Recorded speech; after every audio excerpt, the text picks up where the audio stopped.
glutamina va a llegar al 2-glucosamonio al hígado, ¿sí? Y cuando llega con el 2-glucosamonio al hígado, la glutamina libera uno, se convierte en glutamato y luego se da la desaminación oxidativa que ya decíamos, era la conversión de glutamato a lactoacetoglutarado, ¿sí? Entonces ahí estaríamos liberando 2-glucosamonio que ya tendría la capacidad de entrar, por lo tanto, al ciclo de la urea, que es lo que vamos a ver el día de hoy, ¿sí? Entonces les digo, vamos a ver síntesis de glutamina considerando que principalmente se dan tejidos extrahepáticos para que glutamina salga al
los tejidos extrahepáticos estarían mandando sus esqueletos carbonados con su grupo amonio como en modo de préstamo de alanina, ¿sí? Lo mando en modo de préstamo, que el hígado se quede con el desecho, que sería ese grupo amino, y que me mande de vuelta el esqueleto carbonado. La diferencia es que el esqueleto carbonado ahora va a regresar en forma de glucosa, ¿sí? Y por eso es que en este caso vemos que glutamina y alanina funcionan como buenos transportadores de glucosamónio.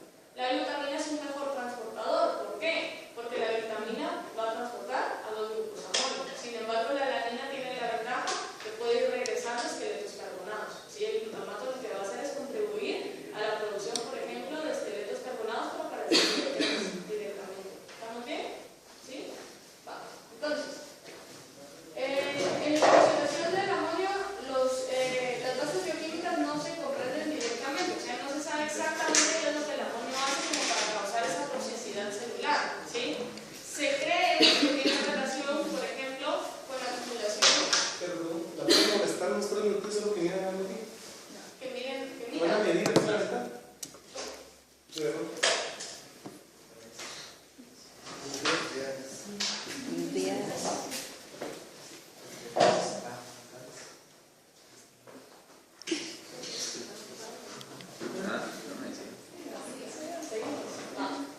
No son conocidos porque no sabemos qué es lo que el amonio está haciendo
se pueden desplazar a una reacción o a la siguiente. ¿Sí? ¿Se entiende el ciclo glucosa-alanina? ¿Sí? Va, entonces, si se fijan, aquí estamos poniendo algo más, que es esta parte de acá. Tenemos las proteínas musculares que pueden al momento en una degradación liberar aminoácidos. Esos aminoácidos van a liberar su glucosamino, que los va a agarrar el alfa-cetoglutarato para convertirlos en glutamato. Esto fue lo que vimos ayer. Decíamos que el glutamato lo que hacía era estandarizar la degradación de todos los aminoácidos. ¿Sí? Luego, ¿qué pasa? El glutamato puede darle el grupo amonio al piruvato y eso lo convierte en alanina. ¿Sí? Entonces, ¿ahora qué estoy haciendo? En lugar de matar el glutamato, estoy matando la alanina. ¿Sí? ¿Por qué? Porque yo me quiero quedar con el alfa-cetoglutarato para que este músculo pueda seguir manteniendo Krebs. Porque si yo mato mi alfa-cetoglutarato, Krebs va a empezar a detenerse. ¿Sí se entiende? Entonces, en estos casos me conviene más mandar una alanina. ¿Quién lleva el grupo amino? La alanina ahora. ¿Sí? Nombre de la enzima, la LAT, porque es la alanina aminotransferasa. ¿Sí? Viene la alanina y ahora llega a hígado. ¿Qué pasa en hígado? En hígado la reacción reversa, alanina le da alfa-cetoglutarato, convierte el glutamato, ¿qué me queda? El alfa-cetoácido, que es piruvato. Ahora este piruvato puede entrar a gluconogénesis y producir glucosa. Produce glucosa y luego la glucosa puede entrar a glucólisis, seguir generando piruvato que sirva como aceptor de glucosamina. ¿Sí se entiende? ¿Sí? Lo importante acá es que el piruvato, este que estamos hablando acá, no corresponde exclusivamente del ciclo de la urea, o no sé si es exclusivo de la gluconogénesis, o no lo puedo marcar directamente. Quiero que sepan que el abastecimiento de piruvato, de alfa-cetoglutarato, de cualquier metabolito dentro de la célula es general. La célula lo va a ir utilizando para lo que necesite. ¿Sí? No es que un oxalacetato pertenezca al primer grado metabólico, o que pertenezca a Krebs, o que sea de una reacción anaeróbica, por ejemplo, sino va a ser un banco común, digamos, dentro de la célula que puede utilizarse para lo que la célula necesite. ¿Sí?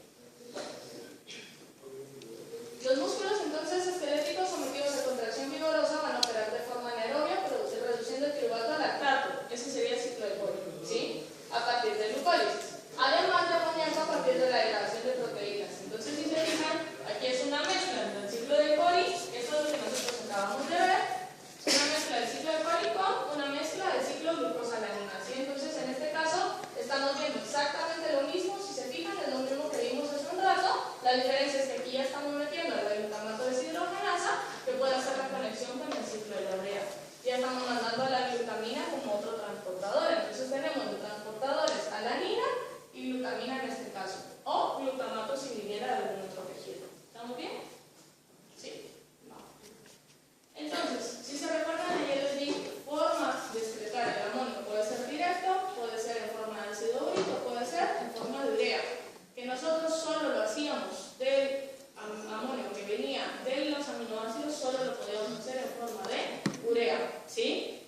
En base a cómo producen o cómo hacen la excreción de amonio, los animales pueden clasificarse como monotélicos, ureotélicos o uricotélicos. ¿Sí? Uricotélicos si excretan el amonio en forma de ácido úrico, proveniente de proteínas. ¿Sí? Ureotélicos si lo excretan en forma de urea y amonotélicos si lo excretan en forma de amonio directo. ¿Qué tipo de animales seríamos nosotros? Ureotélicos, ¿sí? Porque lo excretamos en forma de urea a pesar de que sinteticemos ácido úrico. Eso lo explicamos ayer. Entonces, los animales terrestres necesitan vías para la excreción de nitrógeno que minimicen la toxicidad, como la pérdida de agua. ¿Sí? Porque imagínense, excretarlo en forma de amonio cambiaría la osmolaridad de la orina también. Entonces, eso produciría un cambio en la reabsorción de agua también. Bueno, entonces, vamos a empezar a ver el ciclo de la urea como tal. El ciclo de la urea realmente contempla 4 pasos. Sin embargo, se requiere un quinto paso, que es el paso inicial, que es el paso de la activación. ¿Sí? ¿Se recuerdan? El piruvato tenía que ser convertido a acetil coenzima A, ese era el paso de activación, antes de entrar a Krebs. Lo mismo pasa acá. Vamos a ver cómo el amonio primero se activa, se convierte en un esqueleto carbonático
hepáticos. Quiere decir que la glutamina puede venir, en este caso, de afuera. Si traigo glutamina es porque la glutamina sintetasa en un tejido extrahepático, la convirtió en glutamina a partir de glutamato y un amonio libre. ¿Sí? Entró a la mitocondria y ahora lo agarra la glutaminasa. La glutaminasa lo que va a hacer es quitarle un grupo amonio, que me queda acá, y un grupo de glutamato, que me quedaría acá. ¿Estamos bien acá? ¿Sí? Entonces, a partir de este amonio es que se empieza a dar la síntesis de carbamoilfosfato, que es el paso de activación antes de entrar al ciclo de la urea. Entonces, ¿qué quiero que miren acá? El glutamato, alfa-cetoglutarato, oxalacetato, aspartato. ¿Qué tipo de reacción es esta que está acá? Es una transaminación. Y es una azar, porque estoy viendo que es oxalacetato y es aspartato. ¿Sí? Yo estoy sintetizando aspartato a partir de este glutamato que está acá. El aspartato puede salir por la lanzadera y ahora tengo aspartato en citosol. Esto lo vamos a dejar en stand-by porque si se fijan conecta con el segundo paso del ciclo de la urea. Lo que quiero que vean es que paralelo a la activación yo necesito hacer reacciones de transaminación que me permitan tener aspartato o niveles de aspartato a nivel citosólico. ¿Sí? Bueno, entonces, ¿se sale? Y ahora vamos con la activación. El amonio es agarrado por la carbamoilfosfato sintetasa número 1. Importante, si hay una número 1 es porque hay una número 2. La número 2 la vamos a ver cuando veamos nucleótidos más adelante. Entonces, decíamos que la carbamoilfosfato sintetasa 1 lo que hacía era amonio más bicarbonato más 2 moléculas de ATP para dar carbamoilfosfato. Y en este caso teníamos ya el grupo amino activado para que pudiera empezar el ciclo de la urea. ¿Estamos bien? Antes no decía un ATP. No era un ATP. Es un ATP para que se dé el intermediario que pueda pegar el amonio con el fosfato, con el carbono. ¿Sí? Y el siguiente ATP es el que fosforila. Aquí. Uno y dos. ¿Sí? Son dos ATPs para producir la activación. Uno para el intermediario, uno como para pegar y el otro para fosforilar. ¿Sí? Va. Entonces, el carbamoilfosfato se su grupo carbamilo, la ornitina para formar citrulina y liberar fósforo inorgánico. Este ya es el primer paso del ciclo de la urea. ¿Cuántos pasos les dije que tenía el ciclo? 4. Va. Entonces, ¿qué estamos diciendo? Carbamoilfosfato está cediendo a la ornitina. ¿A quién tengo que regenerar al final del ciclo? A la ornitina. ¿Quién es el sustrato acá? El carbamoilfosfato. ¿Sí? Entonces, si hacemos la analogía con CRES, el carbamoilfosfato sería el análogo al acetilcoenzima A y la ornitina sería el análogo ¿a quién? Al oxalacetato. ¿Sí? Entonces, en este caso, quiero que vean que estamos dando un cambio de grupo, por lo tanto, la reacción está catalizada por la ornitina transcarbamilasa. Es una transcarbamilasa porque es una transferencia de grupo carbamilo. Entonces, ¿qué es el grupo carbamilo? El grupo carbamilo es esta parte que tenemos acá. ¿Sí? Entonces, si se fijan, ¿dónde estamos? Estamos aquí. Estamos con la ornitina, luego el carbamoilfosfato, este es el grupo carbamilo, que le voy a quitar y se lo transfiero para acá. Si transfiero el grupo carbamilo, ¿qué me queda? Un fósforo inorgánico. ¿Sí lo ven? Por lo tanto, la reacción libera un fósforo inorgánico y ahora el grupo carbamilo está pegado aquí, que sería al esqueleto carbonado. Ornitina más grupo carbamilo me da citrulina. ¿Sí? La citrulina, si hacemos la analogía con CRES, la citrulina sería el análogo del citrato. ¿Estamos bien acá? ¿Sí? Va. Entonces, aquí está. Este es el grupo carbamilo, se le pega la ornitina y forma citrulina y libera fósforo inorgánico. Nombre de la enzima, ornitina transcarbamilasa. ¿Estamos bien? ¿Sí? ¿Qué es la ornitina? La ornitina, esto. Es un, ¿cómo decirlo? Es un metabolito intermediario en es como similar estructuralmente a un aminoácido, pero no es un aminoácido. ¿Sí? Va. Entonces, es un metabolito cualquiera, como decir oxalacetato, como decir piruvato, ¿sí? No es carbohidrato, no tiene como una familia esta. ¿Sí? La citrulina sale de la mitocondria y va al citosol. Los siguientes pasos del ciclo de la urea son a nivel citosólico. Por eso les decía, cuando decíamos todas las rutas anabólicas ocurren en citosol, excepto ciclo de la urea, les decía a ese salto también póngale un asterisco, porque solo una parte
que si hay un exceso de arginina voy a estimular la activación para que se dé